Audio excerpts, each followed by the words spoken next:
তাকে জীবন্ত ঝুলিয়ে যেভাবে পুড়িয়ে হত্যা করেছে তার প্রতিবাদে আজকে আমরা এই নেতাজি চমনিতে এই বাংলাদেশের বর্বরচিত সরকার এই ইউনিটের প্রতি ধিক্কার জানিয়ে আপনাদের সামনে এই ঘটনার তীব্র নিন্দা জানিয়ে ধিক্কার জানিয়ে আপনাদের সামনে আলোচনা রাখবেন এই এলাকার আমাদের সকলের পরিচিত মুখ অরুণ।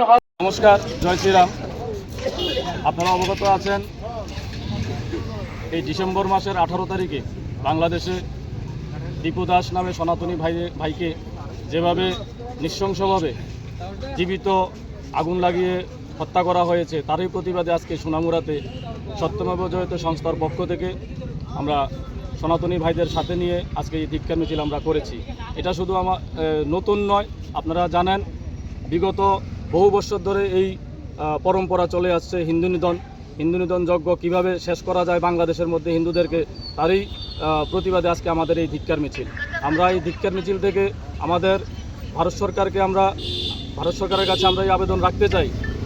1971 সালে ইন্দিরা এবং নেহেরু যে লিয়াকত চুক্তি হয়েছে, সেই চুক্তিতে আপনারা হয়তো জানেন বাংলাদেশে সংখ্যালঘু যারা আছে তাদেরকে কিভাবে প্রাণের রক্ষা করা যায় সেটার চুক্তি হয়েছিল, কিন্তু আজও পর্যন্ত এটার বাস্তবায়ন কতটুকু হয়েছে তার জন্য আমরা ভারত সরকারের কাছে এটা আমরা আবেদন রাখছি, এটা যাতে অতি সত্বর বাস্তবায়ন করা হয়। আমাদের আর পরবর্তী সময়ে একটা হিন্দু ভাই বোন যাতে ঘর ছাড়া না হয় এবং তাদেরকে যাতে হত্যা করা না হয়, তারই প্রতিবাদে আজকে আমাদের এই ধিক্কার মিছিল।